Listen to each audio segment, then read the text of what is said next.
Right. Oh, do we have That's mic better. on now? So everyone's just been watching us. Just Here we go. Okay, let's start over, kind of. Hi, my name's Ben. I'm a programmer at Stickmen Media, and we're talking about After the Light, our zombie shooting game. And this is Keegan, a friend of ours from down the hall who he works for a company called Digital Confectioners. They do a game called Depth, which is out on Steam, and it's great. And he knows all about Unreal, so that might be a stretch. I know some bits of Unreal. but he knows more than we know about Unreal. This is our first Unreal project, whereas they've been using it for like about 10 years or something, Yeah. and consulting on it and doing contract work and doing their own products and all that kind of stuff. So yes, by comparison. Check out Depth on Steam. Yes, you should, definitely. And yeah, so today we're talking about particularly blueprints, I guess, sort of the visual scripting component. And yes, so there's a blueprint. We had the microphone turned off all the time, of course. So I'm just going for a stream checklist. Yes, Stream checklist. A streaming checklist would be a good idea, I think. So yeah, as I was saying, blueprints are the visual scripting language. So this is what they look like. So you have a blueprint function, basically, and called an event in Unreal. Called an event, yep. Sorry, I'm just gonna. What's that? And yeah, so basically, blueprints are composed of these little modules, which are like statements or functions, and the flow of execution is indicated by the white lines, and you can chain them together. And write programs. And I know people say that it's not programming because it's all visual, but it is actually really just another way to represent a computer program.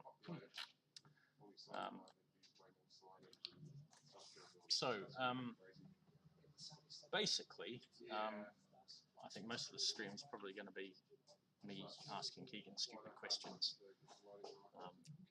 There's no stupid questions. I'm sure I can come up with some. But I guess one thing probably, yeah, I mean, one thing is, okay, we've got zombies in our game, and the zombies are quite stupid. They pick what they want to do, which is usually eat the players' brains, and then decide how they're going to do that. And generally what they do is they say, right, okay, Unreal AI system, nav mesh system, take me to the player. Right. And so they then set off toward the player. At the moment, they skid along, just playing their idle animation. Right. But that's fine. We plug proper animations into it as we go. But basically, the movement is handled by the Unreal navigation system. So we say, go to the player, and Unreal spits it out, which is great, except the one issue with it is if I level a little bit dark, it might not come out so well on stream. I think I've got... Okay, so let's just... hang on. Let's just shoot a couple of... shoot some of these guys. Okay, now you can see these guys coming in very politely in single file. Right click. That's the green reticule. Sorry, it's all a little bit up in the air at the moment because we're... well, this would normally be on a head-mounted display. Yeah, but we're also playing around with sort of dual weapon stuff. Basically, we're trying to figure out some control schemes that will let you shoot two weapons at once, even if you haven't got two VR controllers. Gotcha. That's one of the things. So anyway, my question is, okay, when the zombie says to the Unreal navigation system, it says, take me to the player. It does that, but you get... I'm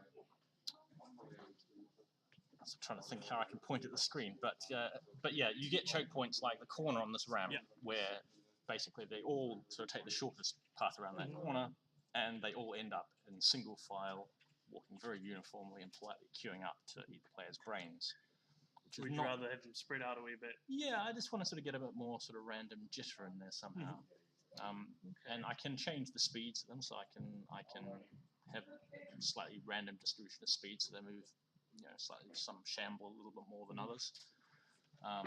But really, it's Might need to adjust the cameras here a wee bit. I'm just going to get close to the monitor so I can actually make some change. So really what we want is the zombies to actually affect some information back into the nav mesh to say, I'm occupying this space, don't try to pass through me. It's probably a good start to go. Yeah. So luckily, Unreal already has a really handy system built in. Where's my content browser going? So I pop open the content browser here. I guess I'm looking for the zombie. Yeah, no, just Zom. Zom. Actually, hang on, let's go. Zom bloody, Zom spawner. Okay, we're in core. My eyesight's actually not so BP good. Zom. Yeah, BP Zom. That's our main zombie blueprint. Cool. And so we have two different types of zombies, don't we?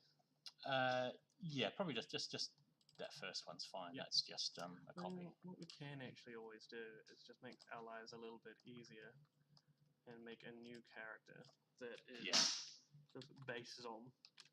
So where all our zombies inherit from. Then we can do a handy little. That was going to be my other question, actually. We can just that way when we can change. It did not pick up my default one, did it? Yeah, because we have about, I think we have about 15 different variants of zombies. Yep. And a lot of the time you're changing base stats and the look of the actual zombie itself. Yeah. Exactly. And so sometimes when you want to go and do a sweeping change across all your zombies, you don't want to have to open up 50 different zombies and change things. So it's really handy just to parent one blueprint to the other, which works the exact same way as inheritance does in OO-based programming language. So that's actually just done that. So that's done. So hopefully we look at our class defaults here. I'm just rearranging your workspace, sorry. That's fine. Keegan. That's fine. He'll deal with it. So now if we open up our base Zom, which is here, which looks pretty basic, but we can now take a look at the navigation settings on, I think which is part of the movement component. Okay, so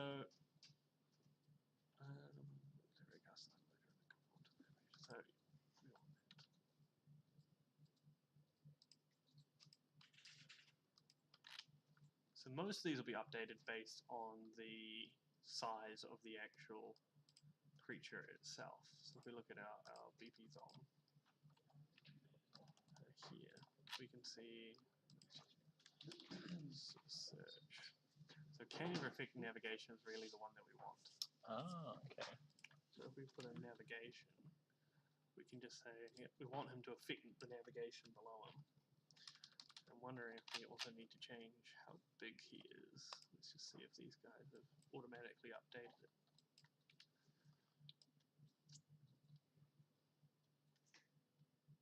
Yeah, they have. So they've automatically got their radius size in here.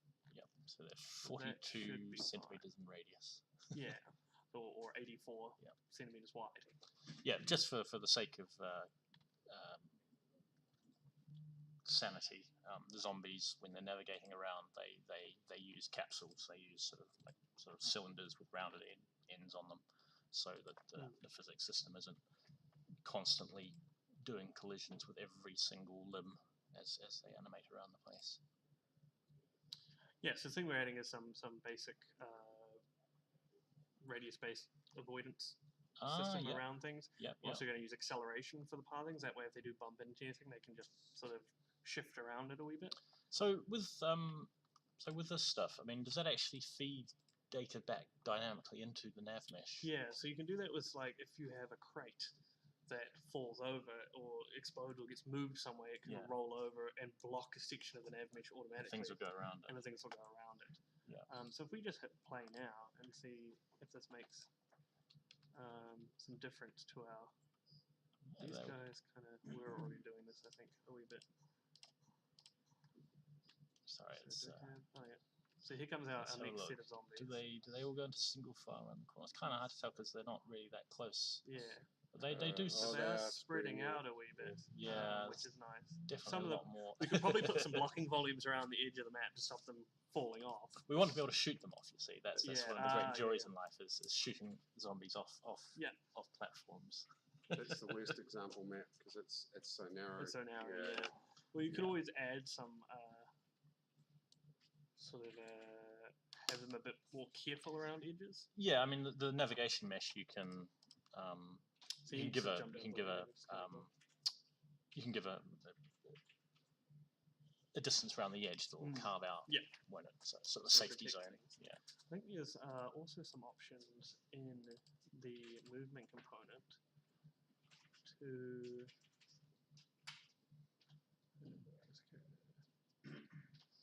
which will allow us to protect them from edges. I think it's called step height. So they won't. Yeah. So. But that one falling off might have just been because another one actually pushed them off. Yeah. I think that's kind of the way it So goes. it could be we might want to use a subtly smaller thing that sort of encompasses his core more than his arms. Yeah. So that looks a little like this guy, I think. But that's all settings to be tweaked, and that may allow them to push into each other's personal space a little more Yeah. before getting bumped around. Yeah. So they can clump up a bit more. We can also turn on the engine content. We do and can we find some sort of nav data?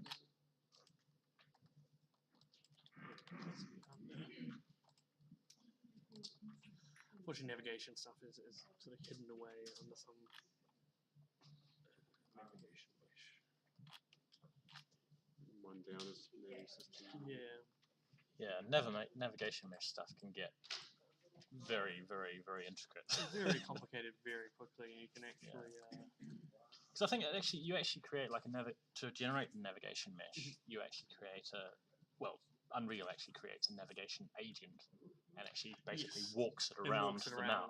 And you can have different agents of different sizes to figure out if they can fit through doors. Or, and or you can each gaps. agent can say whether or not how high the steps they can step up or jump up as well, because you can add jumping systems in as well. And there's also probably doesn't encompass flying and stuff, does it? No, I don't think there's a 3D solution. Yeah. For now, I mean, you could have it flying above the nav mesh to some degree, but if you want full 6 degrees of freedom movement, you may have to look at creating a different solution. Yeah, so you basically detach from the nav mesh and just use direct line of sight and hope there's nothing too much in the way. Or you do some sort of sparse voxel-based octree to fill in the empty areas of the map, and then use that as your navigation. Yeah, that makes sense. Actually, can we just quickly zip back to the Twitch page here? Yes. So there we go. I can't even. Oh, excellent. Hello, everyone that's just joined.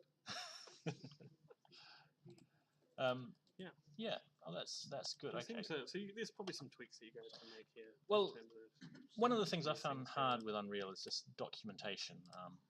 There's a lot of stuff that sort of says what it does, but it doesn't sort of say the reasoning behind it. Yeah. And that can be quite tricky. So basically, a lot of it sort of comes down to asking people. I think the answer hub's a great place to ask questions as well. Yeah, well, that's the thing. I did search specifically for this thing on the Unreal Answer Hub, and people were just sort of giving the online equivalent of just sort of sucking in their teeth saying, I don't know. Yeah. It's a lot of playing and testing with numbers, I think. Until you get the settings that you want. Yeah. That's cool. I look forward to having much less single files on zombies. polite zombies. Well, if you try that on one of the other maps now, you'll see much clearer. You can actually turn on the navigation system. Hey, you can see it there. See the generated paths. So the intense radioactive glowing greenness is our navigation mesh. Green. It's quite something, isn't it? Yeah. And you can see those barrels have basically forced the space around it. I think we can actually just go.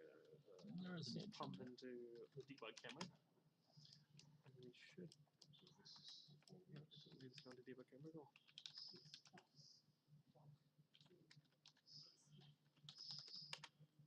Hey. Oh, lovely. So I'm now in third person mode, effectively, around our invisible hands. I don't know if I can shoot from this way, but you can see sort of how the nav mesh is actually just showing Yeah. a simplified version of the topology of the landscape. Yeah, it's generated from the collision Yeah. volumes for the landscape, which is a little bit simplified down from the complex visual ones. That's cool. Okay. I mean, going back to zombies, I mean, you basically extract out a base class for our zombie. Yes. Which was actually on my to-do list, so it's quite nice that... It's really easy to do, like, you know, to reparent as you go. Yeah. Where did BP-based zombie actually end up, though, is a good question. There he is. Yep. Sorry. Little base zom. So where are you actually? So you're in Project Core, so you can probably just move to zombie. Should be fine. Yeah. Okay. So the base zombie. Now the only stuff in the base zombie that's sort of inherited really is that navigation stuff at the moment, right? Those the parameters. If there was anything that was already there on both of them, it will now become the new default, effectively, from the parent. But you can override pretty much any of the things, or if you want to add new variables. Some of them may have already had new variables. So, yeah, but if you were to add, say, I don't know, poison damage or something, that would appear on all of them. Yeah, it would then appear on everything below it. Yeah, that's my intention, is that most of the AI stuff will have like settings in variables on the base class that will govern what they do. So, you know, how well they can see, or how fast they move, or things like that. And then so Unreal actually has a really nice sensing component. So you can get I have had a look at that stuff, and I actually discounted some of it.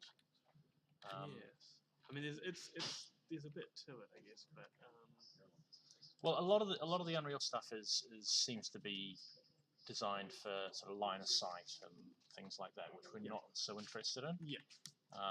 Basically, I'm quite happy with the zombies to know that you're there, even if you're behind a column or something. Rather than giving out sound.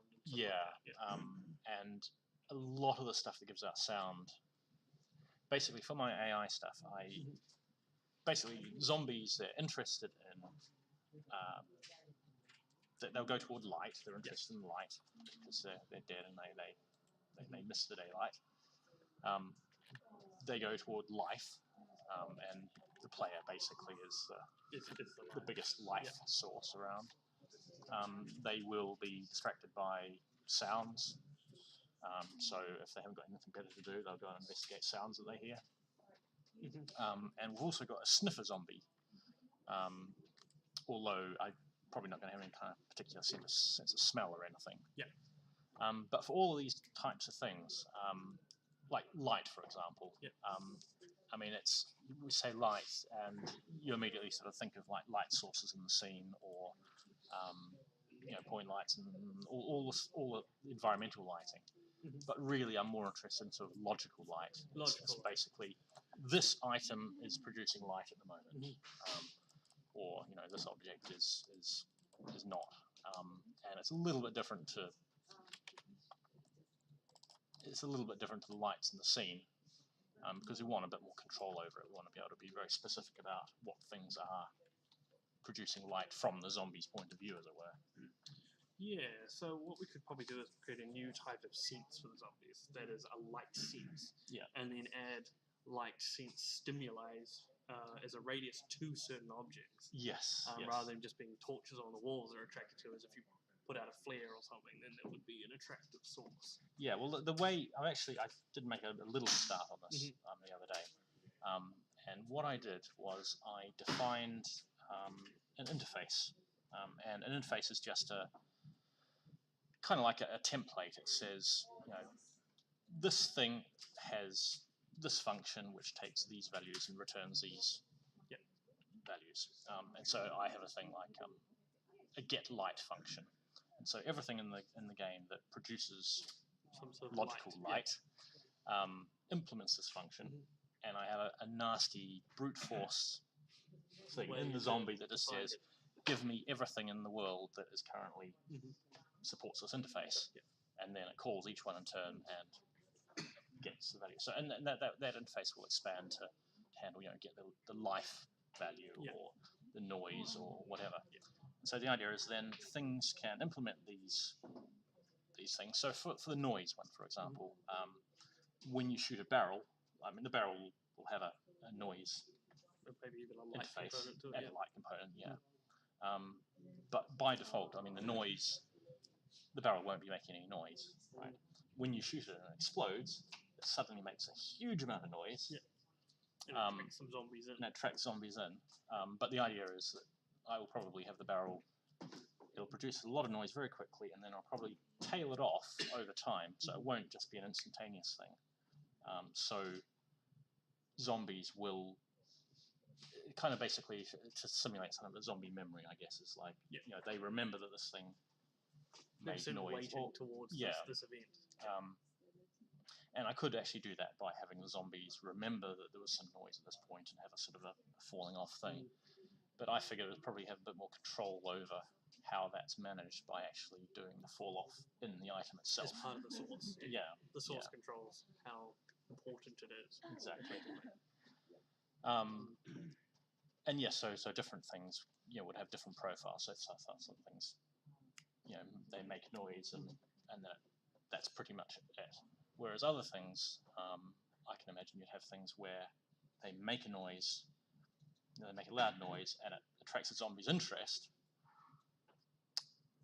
From the player's point of view, it's not really making noise anymore, but I want the zombies to still be more interested in that thing, so I will sort of artificially keep that logical noise value up. Interest value. Yeah, interest value. Interest value or something. Yeah.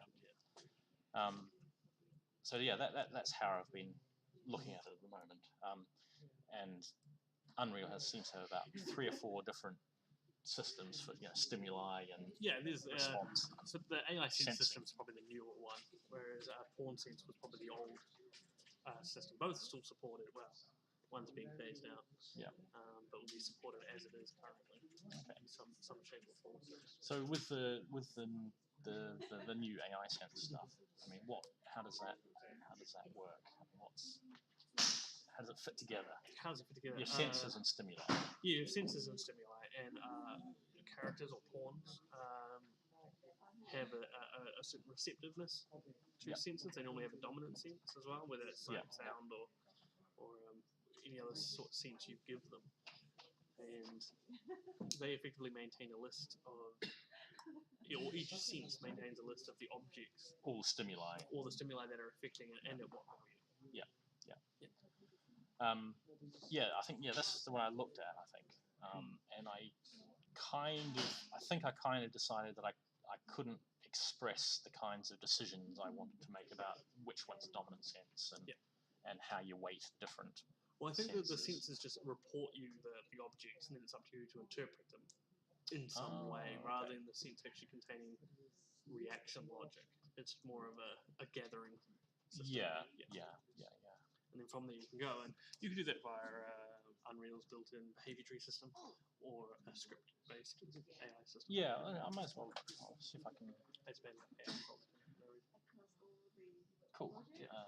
Hang on, I'll just load my little AI level. Where's my playground map? Hey, there we go. I think it's been. Let's save all that. I'm sure that'll be fine. So hopefully now it's loaded you a new map. Oh yeah, sorry. There we go.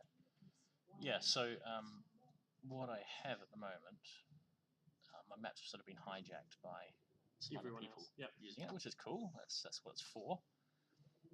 But yeah, I have these 2 objects here that I've called thumpers, and basically they emit some sort of sound. In fact, I'll go to the blueprint. There's,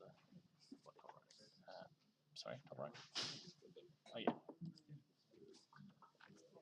Yeah. Okay, so it's probably worth just running through this very quickly. So each thumper has a loudness variable, which says how loud they emit the the sound. And hang on, they have a read function? yeah, they should have a read function somewhere. Oh yeah, there we go. Okay, so the read function is my interface that I've implemented. And for the thumper, all it does is it returns the current loudness value. And back in the thumper, that's right. I set the event tick period to be like about 3 seconds or something. Right. And so every 3 seconds, this function will be called. Basically, it'll say if the loudness is bigger than half, then we do this branch here. So we set loudness to 0. And if the loudness is less than half, then we set it to 1. So basically, the loudness just goes on, off, off. And yeah, the rest of this governs here. I wouldn't worry about too much. It's just it's all just stuff just to display the loudness value above the thumper. And the zombies, basically, they have a thing that at the moment they just get all. They look for every object in the game, in the scene, sorry, that implements a read function and says, right, get me the sound value. So at the moment, where's our playground? Let's run that. Yeah, okay, so yeah, okay, so yeah, oops. I can see them ticking on and off there. Yeah, okay, so there are my thumpers. They're cycling between 1 and 0, and they're alternating. And the zombies, above the zombies, they have a thing saying which thumper they're going towards. And yeah, you can see that it's not very interesting. But the idea was I was going to extend that, so all the things in the game would have sound and light and life and things, and the zombie would just read them all every frame pretty much. No, actually, no, it wouldn't be every frame because that's just silly.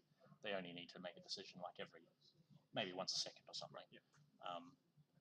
Or yeah, I mean, yeah, it's probably a little bit more than that. But basically, we're probably not going to have. It'd be pretty rare we'd have more than 50 zombies on screen, for example. So the updates are sort of time sliced kind of randomly. So yeah, I would make it so every few frames, basically, each zombie would sort of update its sense of the world. Say, oh, what shall I do now? And say, wow, something really loud's over there. Let's go investigate. That kind of thing. But of course, I haven't done any of that stuff yet. So yeah, so what would be nice is if you could just completely pick holes in my system. Well, I mean, and tell me I'm doing it all wrong. I guess the downside to using having every zombie in the game go through all the actors in the world and see if they implement this interface is going to get very slow very quickly. Well, I kind of figured that. I mean, it's a brute force, nasty way of doing it. But I'm kind of thinking that most scenes are not going to have more than 10 or 20 interesting things from a zombie's point of view anyway. I guess the question is, does it have to go through everything in the scene to find the source of interest, or is it getting it from a predefined list of interactive objects? Okay, let's just go to the zombie AI if I can remember how to get there. What's the project view? Somewhere else. Content browser. Oh yeah, there we go. Yeah, so I've got. I think it's the AI controller for the zombie. No, it's not. It's hang on. It's content browser.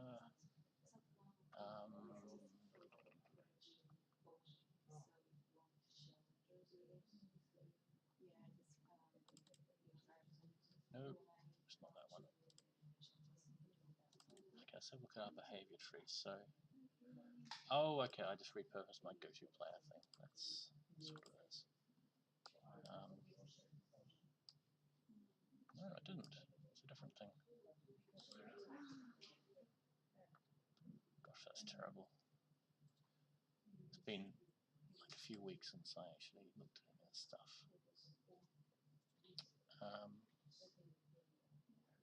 We can do a search based on class. Do we know what the stem source. Sorry, stem source is a thing. Yeah, can we search for anything that references a BPI so stem right click source? on that and go find references. Yeah, or reference viewer, I think. Third, fourth, reference viewer. Yay, there we go. That implements that or Okay. references that source. Yes, So BP's on references it. it does. Yeah, okay, which is probably wrong, but it's alright for now. Perhaps we can move up to the base class. Yeah. We Okay. have some people in the chat. Is there a blueprint to segment an information, turn sections off as needed? You can definitely do some dynamic stuff. There's links. You can put links in things. Yeah, and you can also have more than one navigation volume in your level, and you can turn off sections at a time and re-add them. Yeah. Yeah. So you can definitely do that as you go. And also, I know you can put in specific links between disparate parts. Yeah, unlinked areas. So if you've got like a cliff or something, you want them to be able to jump between, you can actually link those two sections together. But yeah, you can also have more than one nav volume and turn them off as you go. Yeah. So yeah, it's pretty flexible. I mean, that's the cool thing about Unreal is that it's been used for enough games that it's kind of rounded out enough that all these kinds of things are catered for if you know where to look. Yeah, or if you know where to change things. Yes.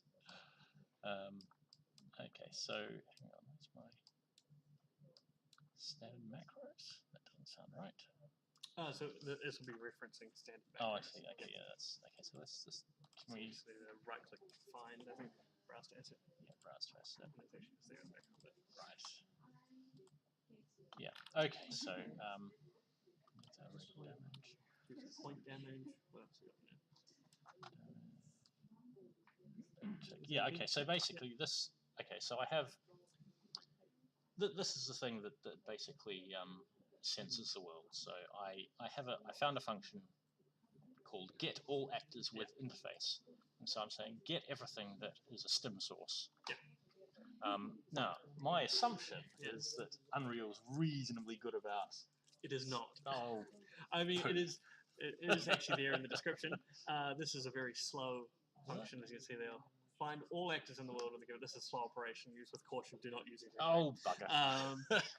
So that is literally going through everything that is of type actor, yeah. and seeing and testing against, seeing if it conforms to a particular interface.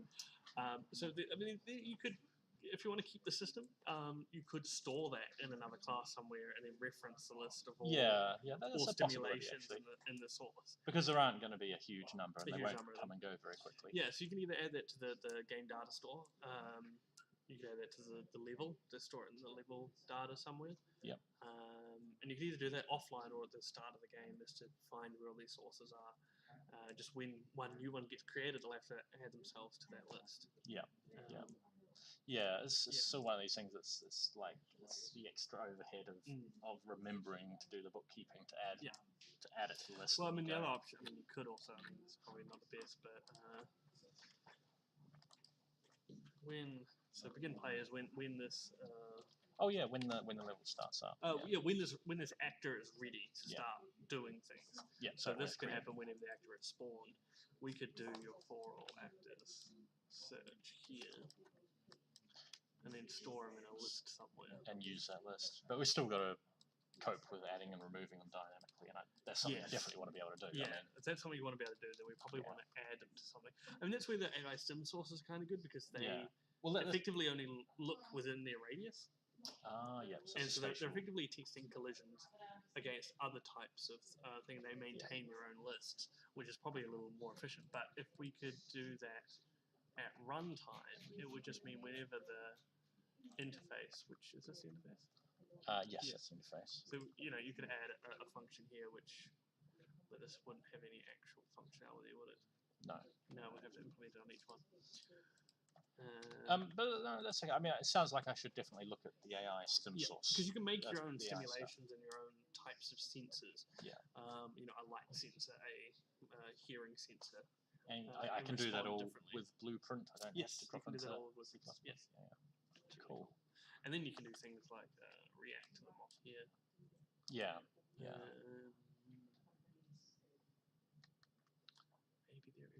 there is a whole set of different things that you can add to it. But yeah. So that's probably good. I like the behavior tree stuff. It's nice. Yeah, it's like the behavior tree stuff is something I've found very hard to wrap my head around. But I'm very, very aware of how quickly non-behavior tree stuff turns to spaghetti. Yes. When you've got any sort of non-trivial behavior. Just pull this off here for a second. We might be able to see.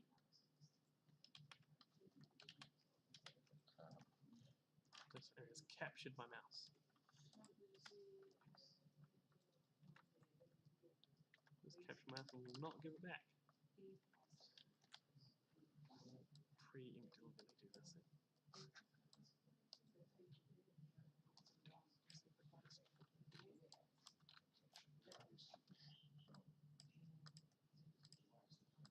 Hide it. I'm not going to be able to hide it there, am I? We can see it, and what we're seeing is it is activating. I've actually just realised what's happened as I haven't actually. This is the old zombie behaviour, the one that actually uses system stuff on my machine. Right, yeah, that makes sense. But just noticing here that this extra wait command. Yeah, no, that's not completely superfluous. Yeah. Even the first one. Even probably well, I mean, if you want to wait a second before they start their thing, but it'll stay. So the way behavior trees work is they do something until that changes. Yeah. So it will go to the player until such time as that changes. Yeah. No, I remember I wrote a task. Right. Was it a task? Yes. Yeah, like a behavior tree task, which basically sort of ticks away. And the task was basically to interrogate the world, figure out what the interesting thing was, and then the rest of the behavior tree would handle dealing with that. With it, yeah. So, but yeah, of course, that's all on my machine, and it was all completely just noodling about, so I never actually checked it in, so it's not here. I think we can actually add some sort of service. So we can run an environment query. Yeah, the environment query stuff looks really, really good. Yes. So the idea being is you could query the world and query these, where is the nearest something or other, or might even be able to add some sort of. The cool example I saw was that this is basically a new system in Unreal called the Environmental Query System Service. System. And the cool example I saw was you can set up an environmental query on an actor that would basically take an area around the actor. It would sample each area like in a grid. It would take these grid points, and it would work out. It would score each one depending on the criteria you want. So, for example, it might be the criteria being line of sight to the player. And then you would. Or not line of sight to player if you want to be in cover or something. Yeah, that's the thing. Basically, yeah. So if you want to hide from the player, you find the point around you, which is the most hidden from the player, and that's the high scoring point. And then you set your actor to run to that point. And so you'll cower behind a pillar or whatever. Yeah, you can add more information to that world. Yeah, and that stuff looked fantastic, and it looked really exciting and great, and I'd love to play around with it. But then I realised our zombies are really dumb. They don't do clever things like hiding. They just come shambling toward you, trying to eat your brain, and that's it. Yeah. So I've just added a little precondition here to say does a path exist before we go to the player. And so that checks the nav mesh to see if you can actually get from A to B. Yeah. Oh, that's cool. Yeah, so we'd have to set the you have to set the player. And the and itself probably to see if there's certain things behind it. Yeah. Cool. Yeah, because one of the things we've got is we've got a zombie who can't actually see at all. Right. But he can kind of smell you out. Gotcha. And he does it quite slowly. So the idea is that if he's say 10 meters away from you, he will be just sort of sniffing around and sort of slowly coming your way. And so it's kind of like from a gameplay point of view, you get like say 10 meters away sort of means that he'll kind of he'll look like he's taking a random path towards you, but actually we'll calibrate it so we know that he'll find you in about 20 seconds time, whatever. So you've got 20 seconds before you're in trouble. Starts coming towards you, So the idea is that there are other zombies in the level that are like too far away to see you. Until you get too close. Well, yeah, but we can't move around in this game because we don't want to make people vomit as we are. Never goes well. And it's so basically the idea is that this zombie is sniffing you out, and you've got a gun, you can shoot him, right? But he takes a couple of shots, and as soon as you do shoot him, the other zombies they hear the shot and they come running to investigate, and you're overrun basically. And so the idea is there's a stealth aspect to it. You've got to pick them all off with a crossbow. No, sorry, if you shoot, he will hear it, and he'll come screaming straight towards you because he can hear the sound. He's blind, but he's got good hearing. He smells. So the idea is if you shoot the zombies in the distance, as soon as you start doing that, you're dead because the sniffer zombie will be all over you. And if you shoot the sniffer zombie, the other zombies will. When you shoot him, he screams as well. So you can't even use a silent weapon on him. Right. So the idea is you have to pick off the zombies in the distance using a silent weapon, so the sniffer zombie doesn't come at you. Kind of thing. So we want to have a lot of levels like that, which are not just sort of mindless blasting. You actually kind of have to work it out, and there'll be it's often more than one way to do it. Load that map if you want. Sorry? Number 7 is that map. It's probably not a lot to see it. At the moment, I've got to adjust the lighting and stuff so that it makes more sense. But so we got maps. Number 7. Route level and then number 7. That one? Yeah. Yes. So, Unreal You can does. always revert. Sorry? You can always revert. That's what source control's for. And I'm sure Lincoln didn't leave anything important on his computer before he handed it over to us. no, I've been in Photoshop all morning, so any stuff that's changed there is probably stuff that you guys just tweaked. Yep, sorry. One thing to do. Quite dark. Go to post-process volume. Where's that? There, Sorry. if you filter that list. One trick I've been doing for the Twitch streams is post-process, edit that, go to gamma, which is in your global. Camera at the top. Sorry? Oh, yeah. Camera in the center. Down me up. Right, tick that, the gamma, and turn it up. There we go. Oh, that's pretty good. And it means the people on the Twitch stream can actually see it as well. What's going on, which Yes. is always nice. In VR is fine. Yeah, but VR is great, and then it'll look non-VR. a bit ugly, but it means you can at least see it on Twitch. Sorry, just. So this was going to be the cave that we're going to use for our sniffer zombies. So there'll be zombies off in the distance, and right here will be quite. Sorry, I'm pointing, and of course the webcam doesn't. I apologise. So yeah, near to the player is basically sort of quite dark, and there'll be a sniffer zombie sort of in mid-distance that is coming toward you, basically. Somewhere over here. Yeah, and then you'll have a great big cluster of zombies over here that are just sort of shambling about, not knowing what to do because they can't see you.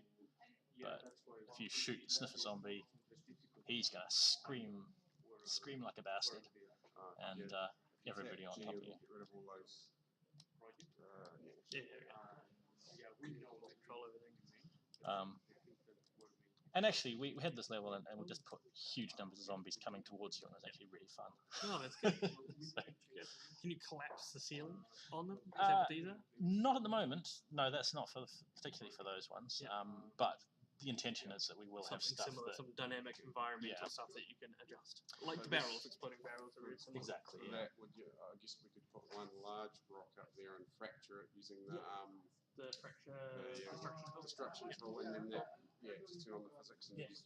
The trick is anything that can be used for the gameplay like that has to be really obvious that you can do it, because if red barrels explode. Exactly, or these pillars, if we have some rock here that we can shoot and it rolls down and kills zombies or whatever, that's fine, but how do you tell show that? which one it is? And it's really So in depth we actually apply for the shark vision. We apply a glow almost to the areas that the shark can break through. Yeah. But it can be as simple as something like a crack that's always the same. Yeah. Has the same sort of slug to it. I can hit that crack and it's going to do something. Or you can apply some sort of a decal to this that would show that it could be destructive in some way. Well, anything you can interact with, basically, like and or put a light on it. The main yes. Yeah. But the main interaction with the game is by shooting. Yeah. Because you can't really move around because we don't want to make people vomit VR.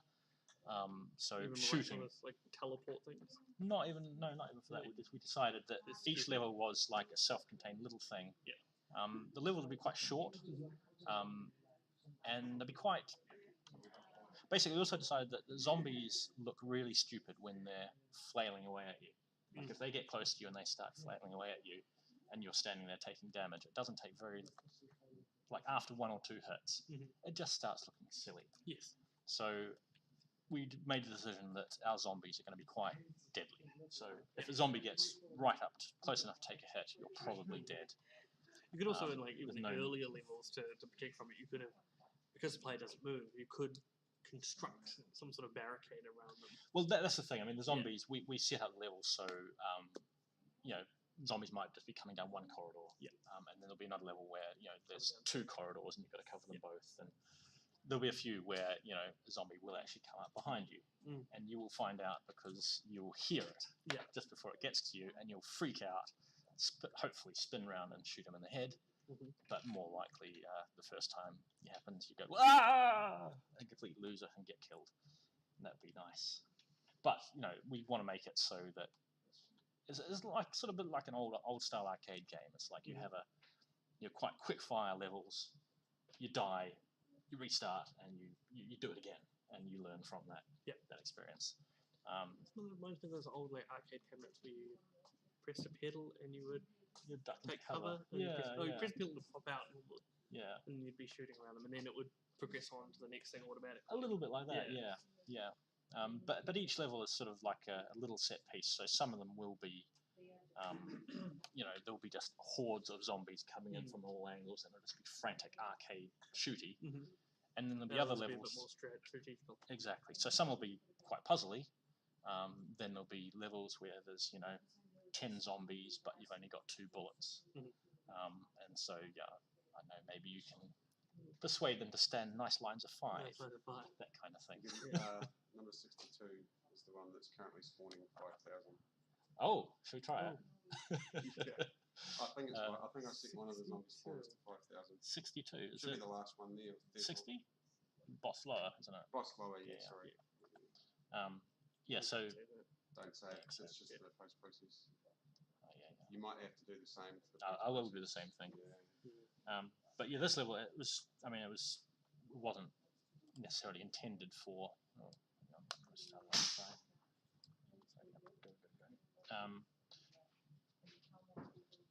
you go on, was it the top? Is it down? Yeah, I see. Right. Yeah, in that menu, down. Oh, that. Yeah, there. Unlock. Yeah. Okay. So we are. I've done things. Okay.